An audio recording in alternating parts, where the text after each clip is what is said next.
Coffee Club, Coffee Club. Grind your beans and grab your favorite mug. It's Ollie, Morgan, George, and Gus. It's them boys from Coffee Club. Boys from Coffee Club.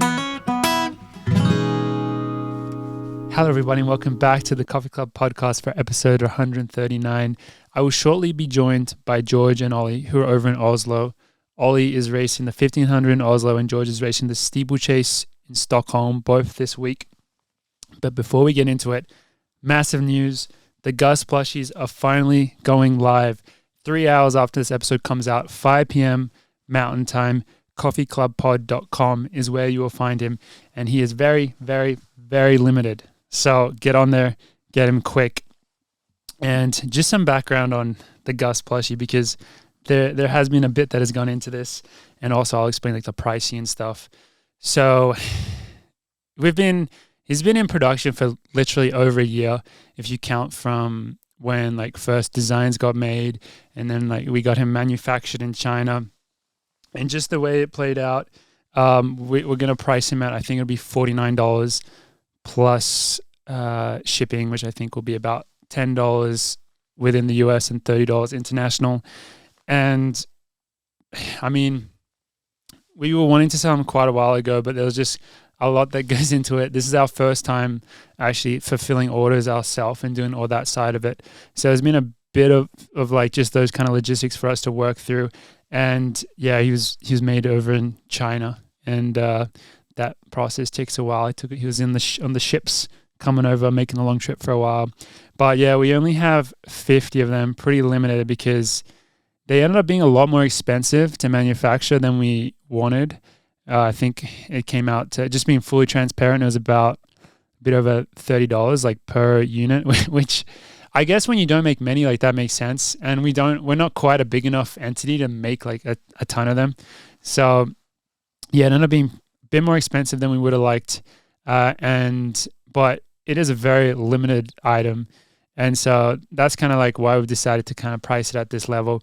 But it is very, very cool. Very, very cool.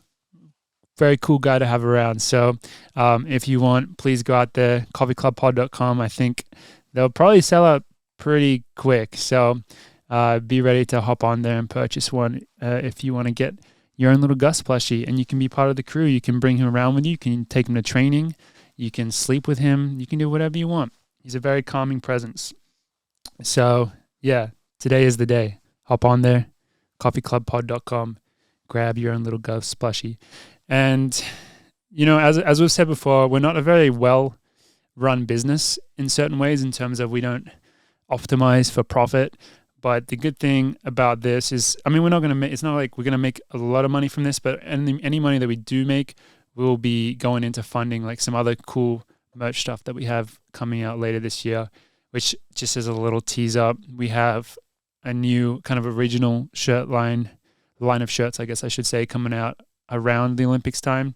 And then we'll do some more cool shirt or another cool shirt and some other stuff, hopefully for Christmas. So any profits that we get from this will kind of just go into like funding those, because you know how it goes. You have to put in money like before in order to get those products so that you can sell them. But that's it. Gus Plushie, coffeeclubpod.com. Now we'll just get into the regular episode. Here are the boys, Ollie and George, coming in live from Oslo, Norway. Boys, how you feeling?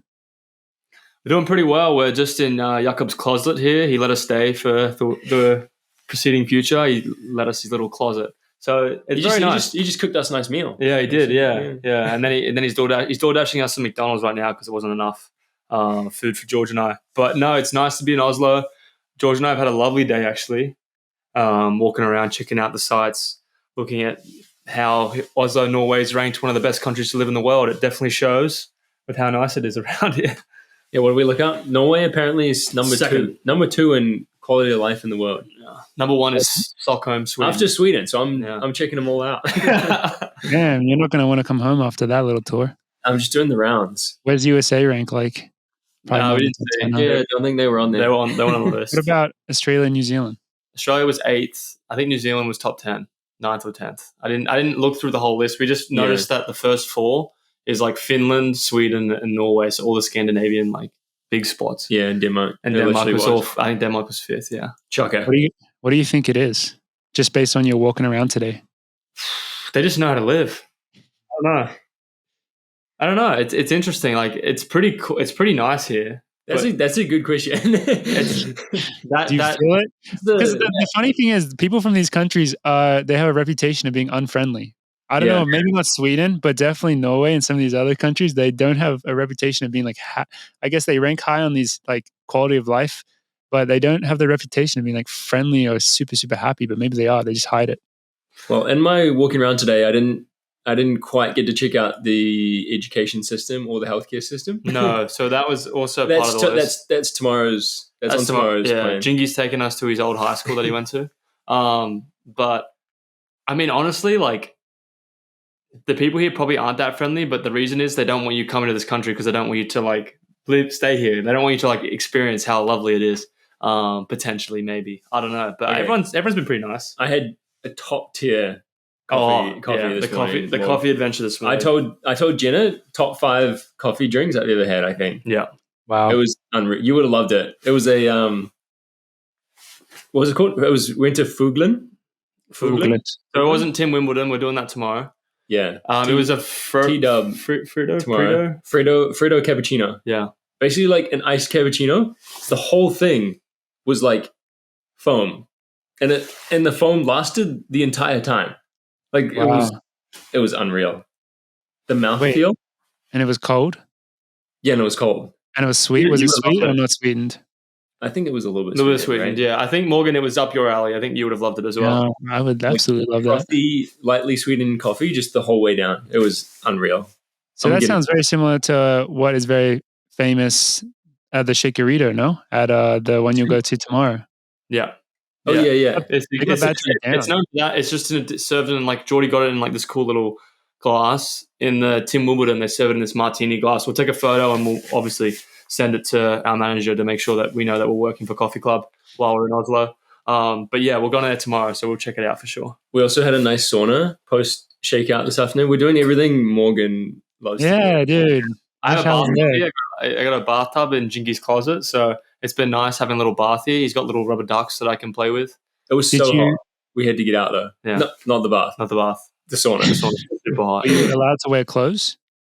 We didn't encounter anyone, so we didn't have to worry about that. But I'm suspecting that you're probably not supposed to wear anything. We didn't know the etiquette. We were wondering that.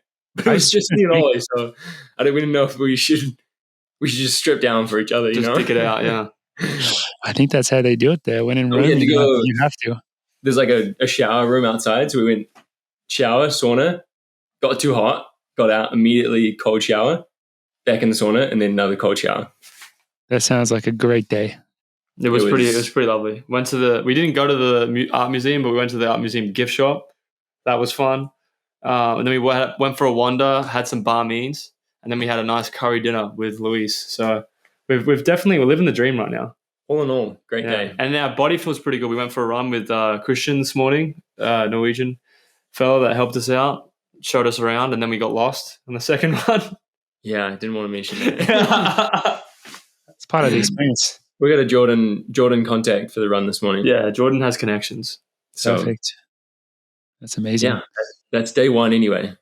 Yeah, you guys are living it up, which I love to hear. Before we get more into focusing on Oslo, we'll take a little step back and go back to maybe a city with a slightly less good quality of life, Eugene, Oregon. Depends who you ask. People there, people love it. True. I literally got into the airport and this lady was handing out cookies, and then she asked, "So what country are you from?" I said, "Oh, I'm from Australia." She said, "Well, whatever happens in this election, you better go home soon. It's probably not going to be nice for you to live here." I was like, "Definitely in Eugene, Oregon." And she's like telling me that. Ollie started talking politics within. I didn't even start it. She just brought it up. 1 minute of landing. Like, dude, I can't even vote here. She's just bringing up all this shit. Was it one of the Diamond League volunteers? Yeah, it was one of the old ladies. She's probably lived in Eugene her whole life, but let's talk politics with Ollie. Straight politics with me, and you know how I love talking politics, Morgan. She knew, but no, Eugene. Eugene. Our number one takeaway: the The food was terrible. Not as good. Not as Diamond good. League food is crashing for some reason. Food's not as good. Really? We were at the Graduate, and breakfast was served with like in the buffet. The bowl was like a Plastic Chinese takeaway bowl. It was a Tupperware container. Yeah. I'm not even joking. Yeah. And then just less. cost or something. And then if you wanted water, it was a plastic cup. Yeah. And they used to have like a big like kind of buffet kind of thing, and now it was only just like a few items. It was pretty disappointing, to be honest. They spent all their money assembling that Maya field. They didn't have any left for those types of amenities.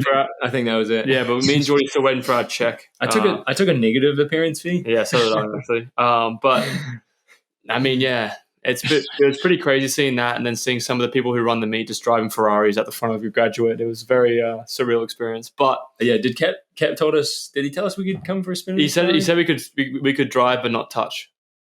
So we somehow have to be in the car and not touching the car. So yeah, we'll figure out how to do it. It was parked out front. Amazing. Josh and his Ferraris are also parked out front. That was part of their fancy. Maybe it was just that was part of their photo shoot for Ferrari. One of the most anticlimactic pre-meet interviews of all time. What, the press conference? Yeah. Very anticlimactic, I think. I think Yared actually was the only one that ripped both of them, and they didn't even realize.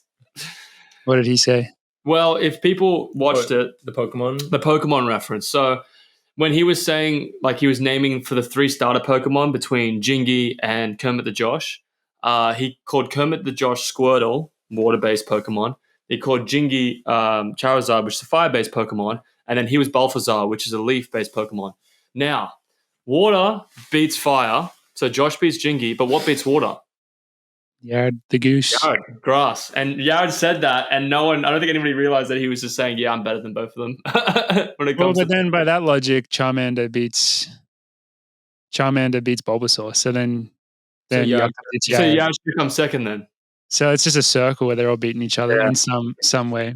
Depending on how powerful Balthazar is, but yeah. My takeaway from that question and response, and also just watching Jakob's face, is that him being named Charmander by Yared, he was so happy.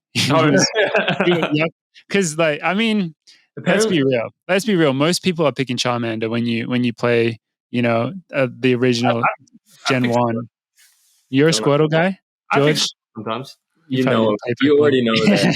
Don't know what we're talking about. But I think Charmander is the universal favorite. He came up to Yared afterwards and said that he wanted to be Pikachu. And then Yared said, but Yared also said that Charizard. I don't know what that means. He said Charizard's overrated.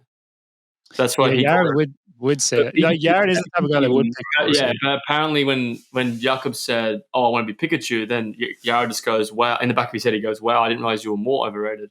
Because apparently Yared finds Pikachu and Charizard overrated, according to Yared. But they are the most popular, probably. Yeah. So anyway, I have to say, apart from that, Eugene was actually very nice. Yeah, the weather was beautiful. It was green. Pre's trail was looking immaculate. We didn't step foot on one piece of wood chip. We did well there. I refuse to run on that stuff now. Yeah, we did well there. And we saw a lot of fans out there, which was great. We saw a lot of coffee club shirts heading to our favorite coffee shop, Farmers Union. Oh, yeah. The day before the race. We had a bunch of people come up to us at Farmers with wearing T-shirts before the race. Yeah. That was sweet. It's pretty awesome. Good vibes. Yeah. No, the vibes were good. Eugene actually showed up. And yeah, the crowd was great. There was actually a ton of people there. Yeah, it was pretty cool. So it was great. So everybody that's paid all that money and traveled all that long way to go into that stadium and support that Diamond League. We appreciate you being there. Yeah, you should give yourself a pat on the back because that's what our sport needs, even if it's really hard to get to and very expensive. So thank you for that. It was amazing. We got a good cheer. Like when the name introductions, we felt like me and Ollie got for like having 2 Oregon alums in the race and the American record holder. Yeah, and the American record holder. We got a decent maybe cheer. we didn't get as much as them, but we definitely didn't get as much as them. But we got a decent cheer. Cheer. More than some. Who do you think got the most? Was it Yared or Jakob or Josh? I don't think it'd be Josh. I think it'd be between Jakob. I think Yared's cheer was quite big. I remember American record holder in the mile. How do you? It was bigger than Colin Cooper's, which makes sense. It does, but it's also Oregon. I wouldn't expect it necessarily in Oregon because they love they're so loyal in Oregon to Oregon runners. Mm-hmm. Damn. We were saying if Centro was there, he would have been Oh number yeah, one. he got a massive cheer. It was sad to and- see Centro pulling out. I think Mario was the saddest out of anyone. Mario was devastated. He wanted to get Centro's bib so badly. He was so upset. Was he actually talking about that? That is sad. Yeah. Oh, yeah, every day. He was upset. That ruined Mario's weekend. Yeah. Damn, I'm sorry, Mario. Yeah, that's how it goes. Just got to race him at the Olympic final or something. Not that in the Olympics, do they even put your name on your bib? No, they Yeah, do. I was thinking that. They Do do. Yeah. I had my bib before. Yeah, I think that is right, actually. Yeah. We don't. I guess most big meets they do. Yeah. The back bib at Tokyo Olympics was a number, and then the front bib was your name. We really should just have our names on our jersey, shouldn't we? I mean, that would save a lot of paper, wouldn't it? No. Whose Makes too much theory is sense. that? Ry Benjamin, right? Isn't he a big? He's a big no bib guy, yeah, which I actually really support. I couldn't believe that. I think in LA, he literally just chose not to wear one, and he got away with it. Was that not photoshopped? No, I think he literally said, "I'm not wearing one because I don't want it to ruin. Like, I think my jersey looks prettier without it." I think he chose, and he didn't get in trouble. That's baller. That's pretty sick, actually. I love that. I absolutely love that. Now that I think about it, maybe it doesn't matter in the 400 hurdles when you like win by a lot or whatever. But the front bibs had chips in them, so I don't know. I don't know what was if he was unchipped. Who knows? What was Is going on sprints have chips, or is that just for distance runners? I don't know. I mean, they have to get their official like splits somehow, which I assume the chip was how they were doing that, but I guess not necessarily. Who knows? But anyway, getting into the meat of it, the track meet, it was an amazing meet from a spectator standpoint, which pretty also always is because it's just stacked race after stacked race. And this year they brought up another notch by having the Kenyan 10K trials a few hours beforehand, which produced two amazing races, including a women's world record of 28, 55 or 56 by Beatrice, I think, which was just absolutely unreal time. And then the men's race was super exciting as well. Unfortunately, the world number one ranked Daniel Abeno did fall over with 2K to go.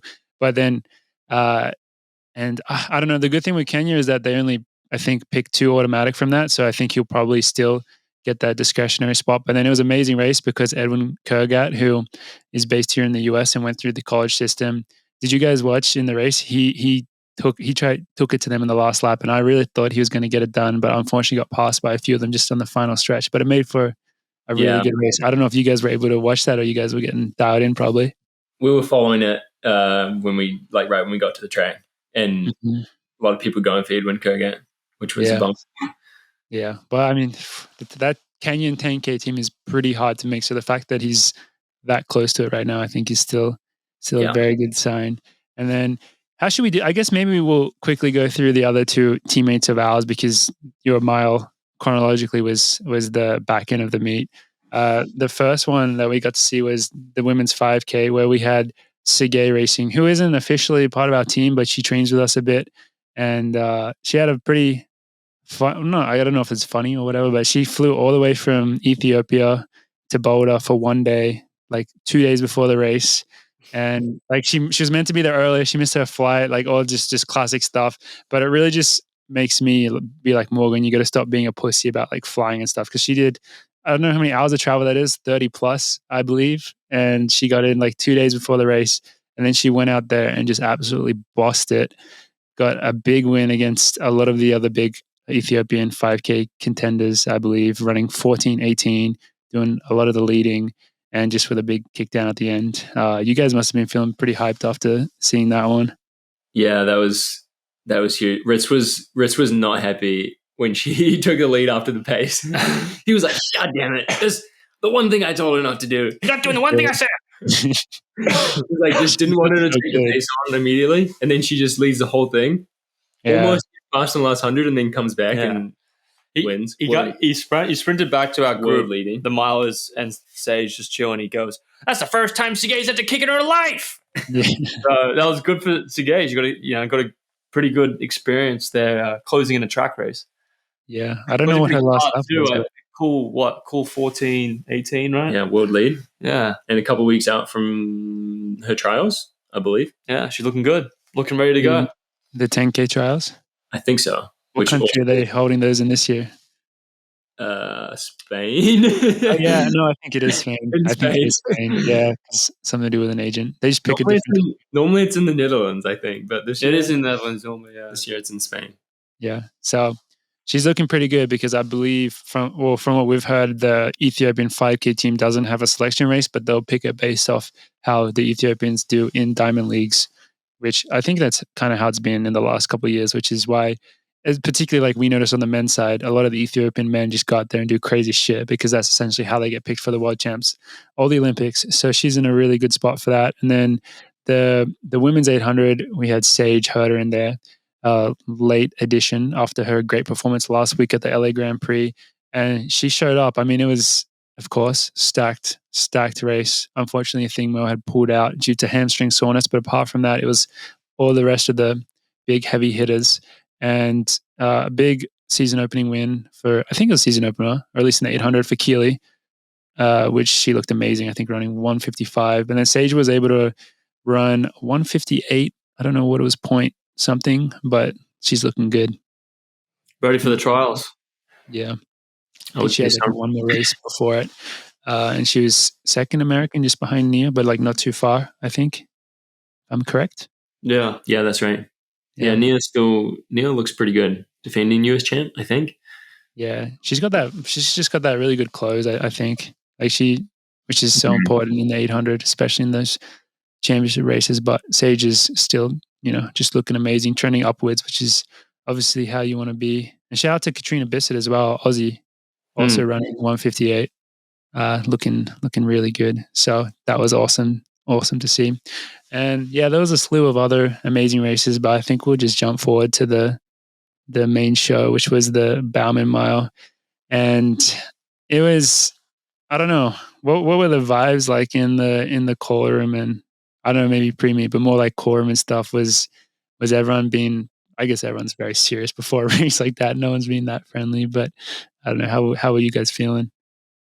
I think just me and Ollie were fucking around. Yeah, I was fucking around. I was like saying, oh shit, imagine if I pierced my nipple like doing the bibs and stuff. Dead silence, crickets, no one laughed except George Beamish and Hobbs Kessler. Oh, the only yeah, two that laughed. They've got your back. They've got your back out there. Yeah, they got my back out there. But I mean, it was pretty standard call room. I don't think it was any different. Like the tensions are always like a pretty palpable for a Diamond League. But I mean, it is May.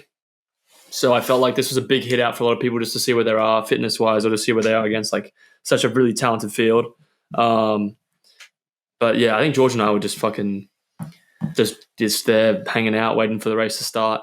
I mean, being the last events, it is an early 250 was the race, so it's pretty early like usually, but being the last race, you're kind of waiting around anyway. So it's nice to just get down there and hopefully get the race kicked off for sure. But that's always how it feels. Should we dive into it? Yeah, I reckon. I don't know. You guys maybe individually give your takes on the race, like how you went into it and how you played out. The only thing I'll say is, George, you remember last week you joked about following Ollie? Yeah. Do you remember making that joke?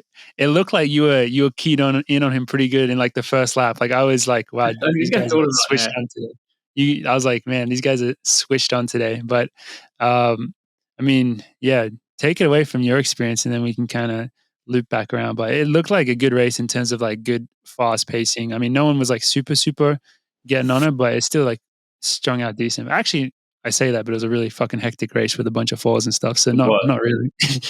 I'll go first because you've done a lot more of these. This is like my first one. Yeah, you go. Or at least first race of this level, really. I mean, the main focus beforehand was a new kit and new spikes, honestly. Oh, yeah. There was a good response from people on those. They look pretty sweet. Spikes went on good in the quorum. That was a relief. Definitely a few people like checking out, realizing that we were wearing spikes with no laces, which is like kind of funny. Josh kept asking about them. Did he? Yeah, kept asking me about them. He asked me after the race how they felt. Yeah, Cole and Cooper were asking about them after it as well. So when did you decide that you're going to wear them? Probably like 2 weeks before, honestly. You knew you were going to wear them. Yeah, I had a couple of trial pairs in Boulder, and then a final pair with logos the week of. And they felt good in the last. I think Ollie did pre-meet in them.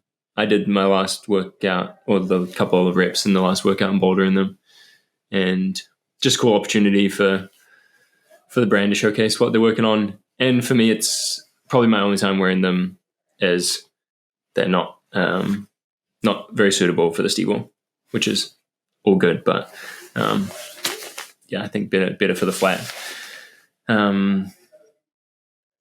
Feeling like pretty confident going into it, just knowing I was fit, but knowing it was going to be a pretty crazy race up front with those, the three big dogs, which honestly impressive that the three big guys actually got it done. Have to, a lot of respect for them. Obviously ran 3:49, which sounds really good. It does.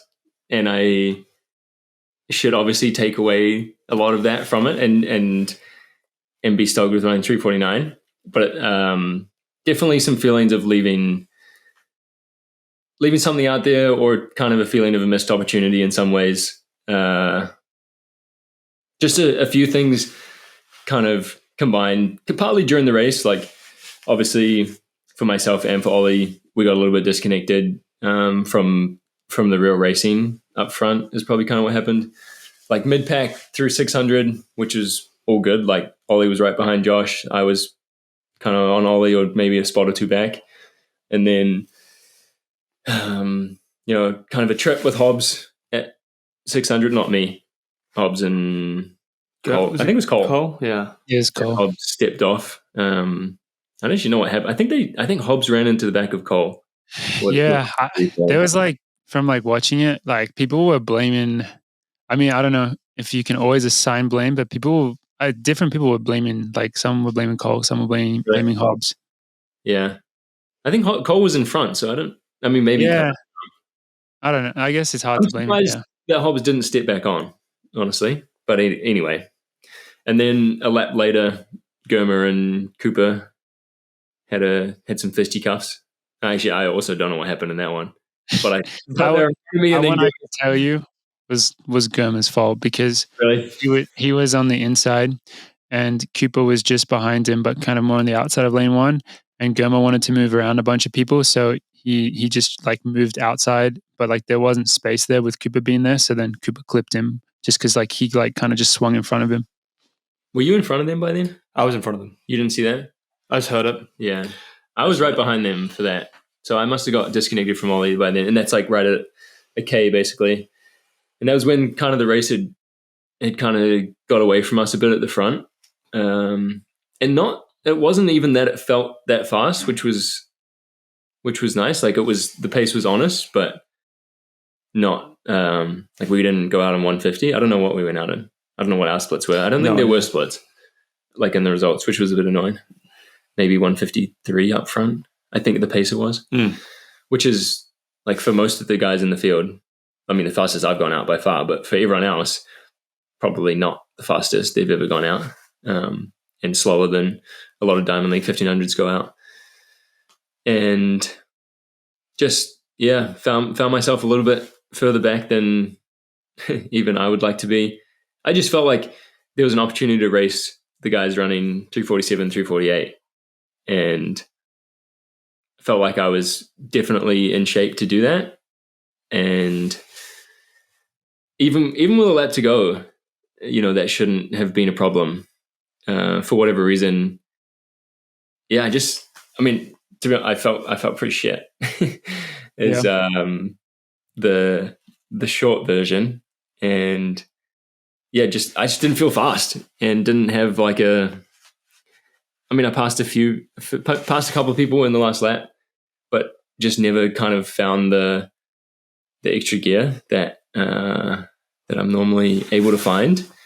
And almost felt like I just couldn't turn over the last hunt, or just didn't even, I wasn't getting after it the last 100 meters. I didn't want to, fight to catch up with Cole and Chariot were probably the next two that Ollie and I definitely, could have been next to, and then Neil and Jake, maybe probably 2 seconds ahead, or a second and a half, which would have been, it would have been nice to kind of be able to run for that best of the rest spot, which is kind of what the race was kind of heralded to be, like, 3 guys and then everyone else racing for fourth place, which was like, we're all gonna. It is what it turned out to be, which is kind of funny. Yeah. But there's also nothing wrong with that, because then if you win that race, you run 3:47 like Neil did, and huge shout out to him for beating everyone else in that race apart from those 3 I guys. couldn't believe as well, because he must have closed so quick, because he was not like at the bell. He was not like in the best spot. Yeah, and there's a photo of I'm right behind Neil at maybe just after 800. I'm like, fuck, should have just got on Neil right here and would have told me. He's so underrated though. Yeah, if anyone hasn't seen his Instagram post that explains what his last few months have looked like, I implore you to go read that, because it'll blow your mind about how good he just ran. Mm-hmm. So definitely do that. And maybe Ollie's last Instagram post is also pretty funny. my last Instagram post is just before and after shot when you take Ozempic, the celebrity weight loss drug. Yeah. Is that my summary? I think that's about it. I think I would have loved to run 3:48, 3:47. Felt like I could have. And it's tough. It was in my spot that is like, I had one shot in a lot of ways, and then I'm not doing any more of them. And I'm, super happy to have still had a solid one. And it was awesome to be a part of that race. Just felt like I left a little bit on the track. Yeah, not even just you. I mean, for you, definitely, but also like there's not that many fast miles in a year anyway. Like it's not that many opportunities to take advantage of that go like races that go 3:47, like it just doesn't happen that often. So it really doesn't. It is tough. Like, yeah, you got to be a part of it really on the right day. But I mean, 3:49 is still an amazing run. I didn't know what the New Zealand record was going into it, but yeah, after seeing afterwards what it was, that's pretty. Well, it's not like disappointing, but it's like, yeah, damn, that would have been nice. That would have been nice. That's New Zealand mile record has a good ring to it, but I think for you, surely there's so many good positives to take away. Being a 3:49 miler is still sounds pretty damn good. I would say. I think, I'm very gutted not to have gotten the record. It just felt like something that was going to be the perfect opportunity to do on the day, and I was fit enough, good enough. The race was perfect, easy one to take advantage of, and it just would have been. And the New Zealand record on the 800 went down that morning, which was incredible, because that is one of, if not the oldest national record in world athletics. It was Peter Snell's 144.3 hand timed on grass from 1960 something in New Zealand. It was outrageous. It was a world record at the time, set on grass in like January in New Zealand. It's absolutely insane. And it was 60. I think so. I think that were they 62 years ago or something like that. Yeah. And it went down that morning. So if that and John Walker's a crazy mile day, from 1980 something in the same day, that would have been a crazy day that would have been big for the New Zealand sport. That's right. Then this way I didn't take away from James Preston's great run. I just didn't want to overshadow him. Didn't want to rain on his parade, George. Yeah. Very kind of you. I think I became the only male distance runner with 3 Olympic standards. It's pretty good. Pretty good resume. Someone fact check me on that, but I've heard a couple of people say that, and for some reason I don't think Germa. Well, if Germa, he ate shit, so he didn't get it. But I do have to say it's pretty impressive that he ran 3:53. Like, he actually fell over. He didn't just because Cooper got tripped, and like that definitely can take a lot out of you. Depending, like sometimes it does, sometimes it doesn't. Yeah, Germa was on the ground and he got back up and ran 3:53. That's not bad. But I was saying this morning I didn't get any Olympic standards in Tokyo for Tokyo, so this time I'm overcompensating. Look at that progression. I'm making sure. I'm just going to take them all off. Get all 3 this year. Yeah, I mean that's pretty damn cool to have that to your name as well. Oh, so triple. Sorry, I'm tripling it. Olympics, guys. Okay, so my reflection on it's pretty similar to George's. I think I had this plan of being able to like key off either Whiteman or Kerr and then try and move up in the race early on. Like most of the time, especially when I'm super, super fit, I would just go out, get up behind Jakob, get behind the pacer, and then just run the race like time trial style. I was kind of trying to do it different this time and try and stay relaxed. And I didn't get the best start, but I got behind Josh, and then I felt, oh, this is a good place to be. And then all of a sudden, in the blink of an eye, he was gone, and I didn't know where he was. Uh, and then it was just like those three up the front, and then there was just a big cluster of us. Like Ronald Cherrett was running in lane 3. Like there was just really hard to get around people.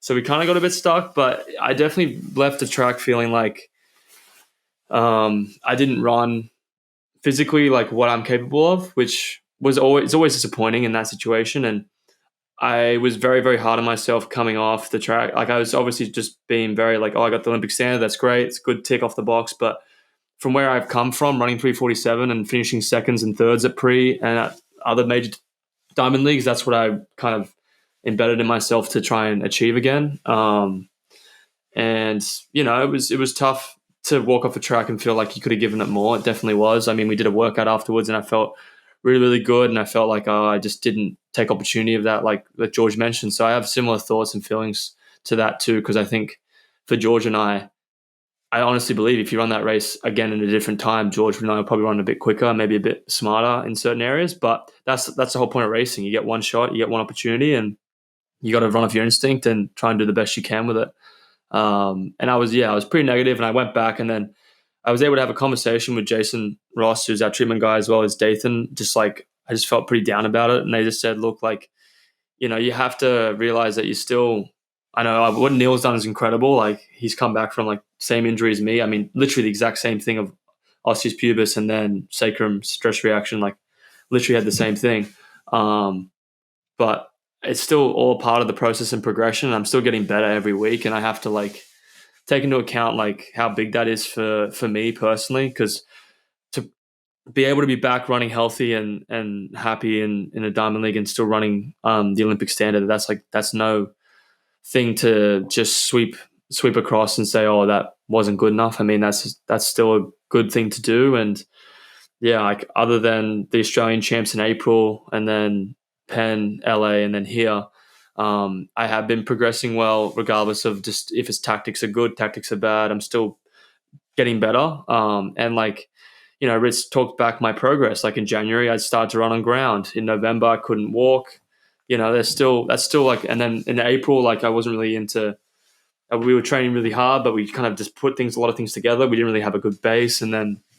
So there's a lot of factors in there. It's like you should be proud of where we are, and we've got a lot of progression and hopefully a lot of improvement moving forward. So I still feel like I'm super fit. I think I can run something really, really fast. So hopefully, like Oslo and Thursday, another opportunity, you know, another chance to run a really fast time, but also just compete with those guys and hopefully be at that top end of the race. So that's really what I'm focusing on from Pre, is just to use that as motivation to keep, you know, pushing forward, to keep progressing as an athlete that was able to do that in the past. Hopefully I can just get myself to where I want to be, or where I believe my fitness is. But yeah, I'd say similar feelings for me for Pre. I mean, super happy I think Yared wanted obviously to win, but I think he was pretty happy with where he ended up, and obviously a good place to be moving forward. And, but yeah, like, and Mario, I think was 350. Yeah, 350. So I think Mario was like, he got the Olympic standard too, I'm pretty sure. So like that's great for him to get the Olympic standard, but I'm sure like he was disappointed too. Like he wants more. He's a 347 guy, but you know it is May, so hopefully there's all those good guys, good races, bad races. We'll see how it goes later in the year. Sometimes people just pop off and run crazy stuff, but for us, hopefully it's a good place to start from, and we can progress and get better and better each race. So yeah, that's my thoughts. I think in the grander picture of the Olympics being an Olympic year, it's just an amazing place to be. And for you in particular, Ollie, ticking off the Olympic standard, which was obviously a big stressor or whatever you want to say, something that you had to do. You knew you had to go do that at some point. So to tick that off, weight off the shoulders, and yeah, still 60 days, 2 months until the Olympics. So not a bad place to be at all, I would say. So congratulations on that. Did you guys get to go back and watch the race yet? Did you guys do that and like kind of analyze like different stuff or not really? No, we literally got on the plane the next day. You guys haven't seen it. We've been traveling. Yesterday was kind of rough, honestly. Yeah. We flew Eugene, Denver. I couldn't believe when Dathan said We that. went back to Denver, which was like the weirdest thing because I've never connected through Denver before, I don't think, without leaving and going home. Yeah, so and then weird. Denver to Munich, which is that we got a nice shower in the lounge in that Munich. was nice. Our flight was delayed out of Munich, and then we didn't get to the hotel in Oslo till 9:30 p.m. 9 last night. Yeah, Everything that's was all a good. It's a Yeah. long travel day, especially to do that like the day after a race. Like when I texted these guys like trying to organize this podcast, and the fact that when you texted me back that you were like, "Yeah, we just arrived," I was like, "What the hell? Like, shouldn't they have arrived like I don't know 10 hours ago or something?" But that's how it goes sometimes. I guess Oslo is pretty far away, not like the easiest place to get to, but the race at the front was pretty crazy. Just from as a spectator, just it was as George you mentioned a couple of times, it is like often something different does happen than what's predicted. But I think to see just those guys going at it was pretty cool. I mean, Jakob definitely looks like pretty good considering things. Kerr looks very good as we expected. Yeah, it looks very good as well. But yeah, did you guys see the track all access video of Kerr that got posted as well? I mean, you guys have been traveling, so no, you wouldn't have seen it. I saw someone post the splits. I've just been consuming a lot of track content recently, I guess. So I'm in super deep, but you guys should check it out at one point. It inspires me to wear spikes less and wear flats more because in the second set of a 400, 600, 200 workout, I think he's second 600. It might be his quickest of the session. I think he does like a 122 or 123 in like flats, and they're like Really? Brooks flats, like just like no ding on Brooks, but like they just I don't know. Back from a second technical difficulty. I guess that's it for our mile talk. We'll wrap that up and move on to Oslo. Which I mean, the thing is, by the time this episode comes out, actually, you have already raced Oslo, I believe, or it'll be very similar timing. Yeah. Oh yeah, this is gonna be the worst race preview ever.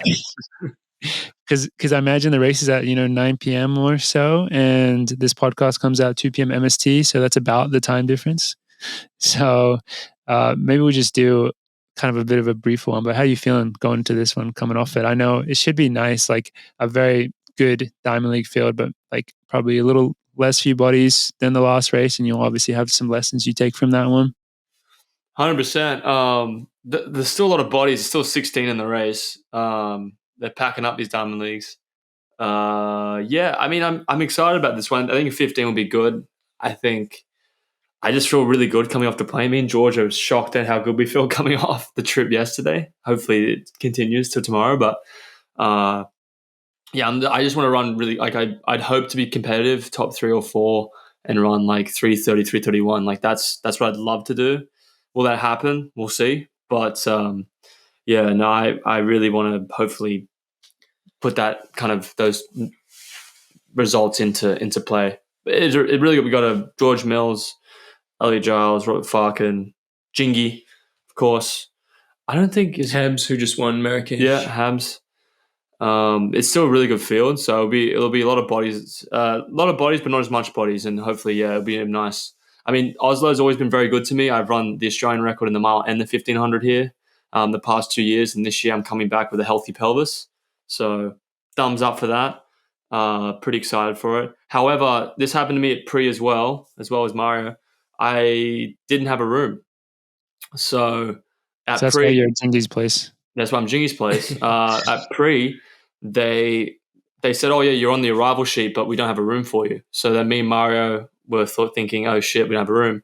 So then eventually we got a room. We all worked out. I came into Oslo, and then they said, "Oh, you're at the main hotel, mid hotel," and then they said, "Oh yeah, you're on the arrival sheet," and then they said, "Oh, we don't have a hotel for you again." So I don't know what's going on. I don't think the Diamond League wants me to stay at the hotel, but luckily they got me into this B hotel, so I'm still here. And you the were the B hotel is Jingy's closet. He came over and patted my back, and he said, "Don't worry, I'll look after you." So, and then he's looked after George as well. So we've been very lucky to be looked after Jingy. So He's a nice guy. yeah, he's a good guy. What a nice guy. Yeah. No, it'll be a sweet race. I think Stewie is racing as well, right? Oh yeah, Stewie as well. I can't believe I got Stewie. Yeah, I forgot about Stewie Stewie will be too. running, and It's a big race for him as well because he needs to prove himself if he wants to get selected in the 1500. It's not competition. Yeah. So that'll be good. That'll be good fun. Always fun racing with Stewie. So yeah, looking forward to it. Yeah. Well, best of luck with it. I think just keep that momentum going, huh? We'll do. Keep getting better. And then just a few days later, taking the trip over to Stockholm with a big first steeple of the year, changing it up. That's going to be pretty exciting going into that. I'm really excited. Yeah, not racing in Oslo if that wasn't already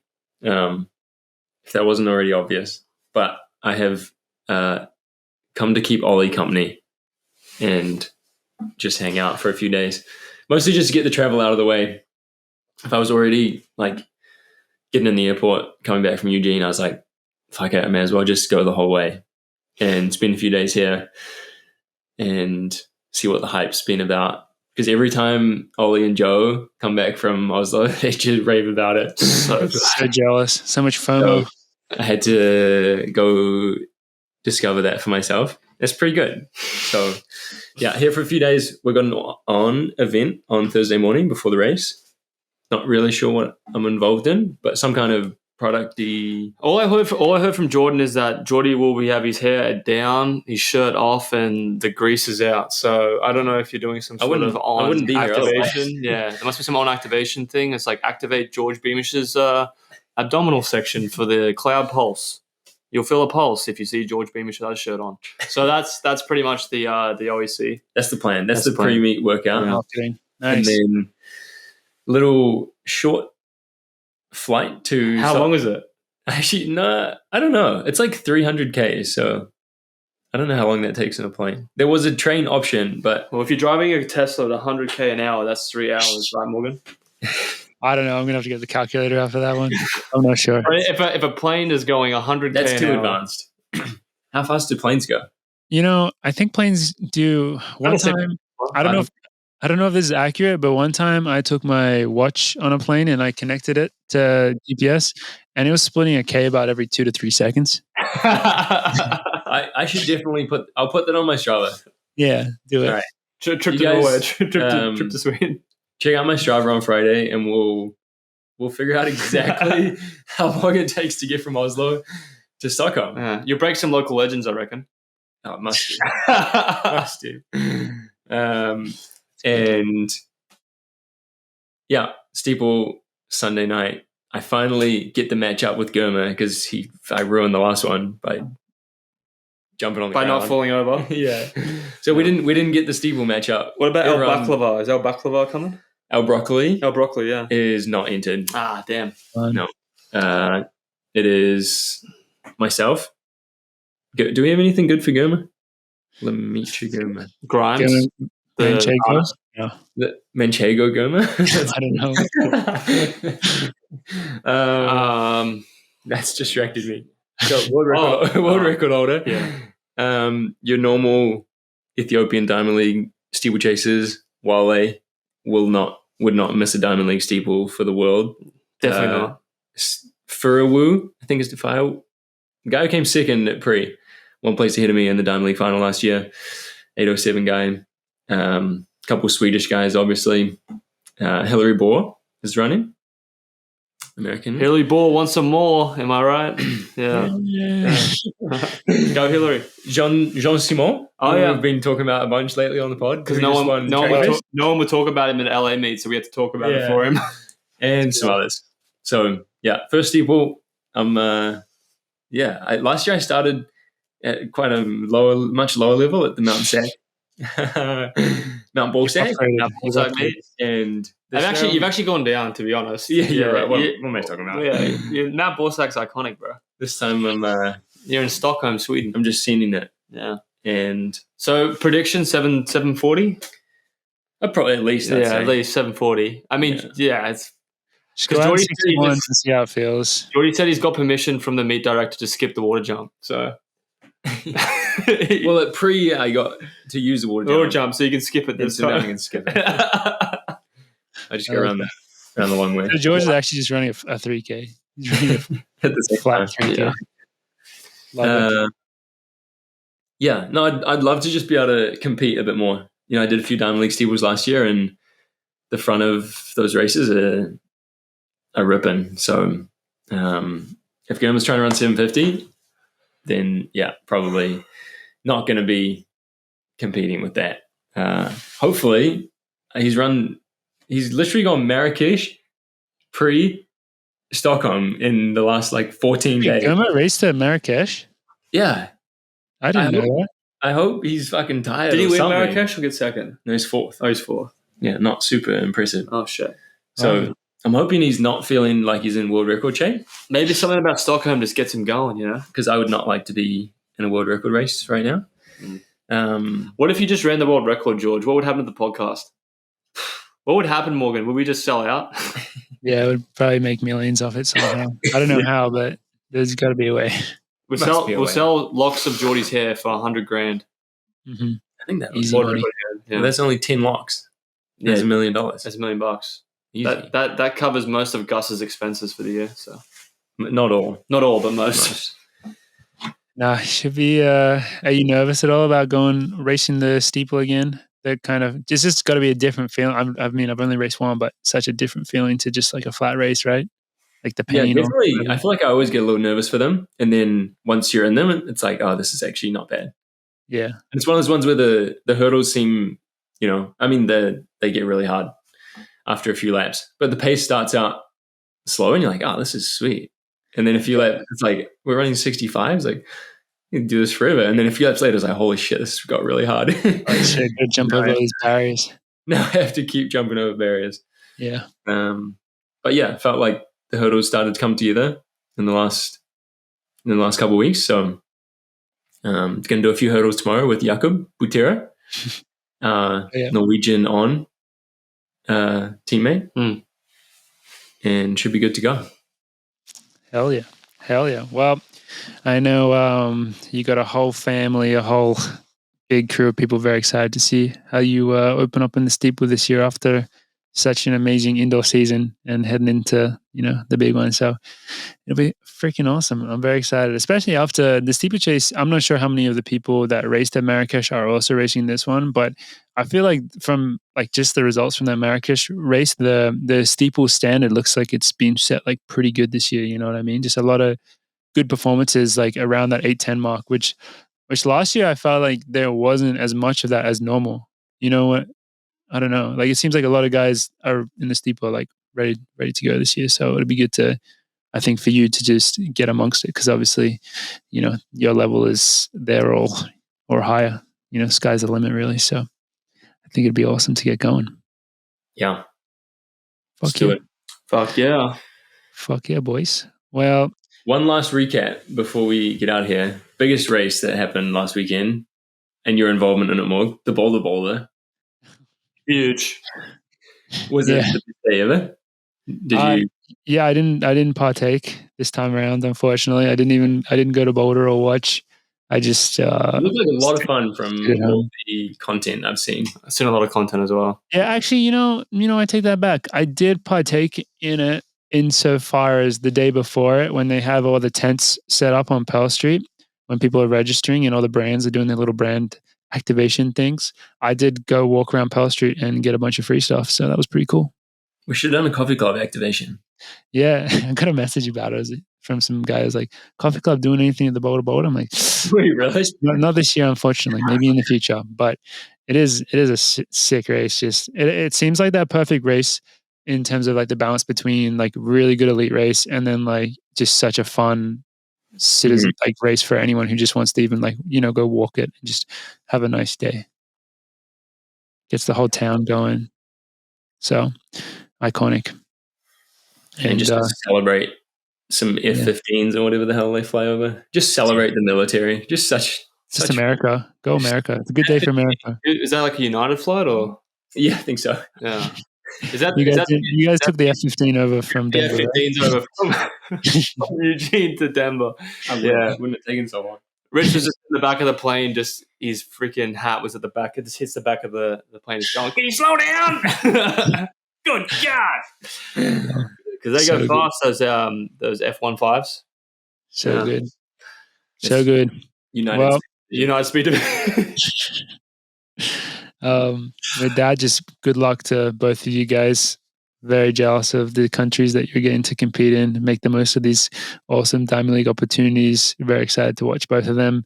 And I know the whole Coffee Club fam feels the same. Just good luck. Go out there, have fun. Thank you. Thanks, Morg. Thanks, Morgs. And I guess with that, that's it for episode 139 of the podcast. Thank you so much to everyone for tuning in this week. We look forward to seeing you all again next week. Take care. Bye-bye.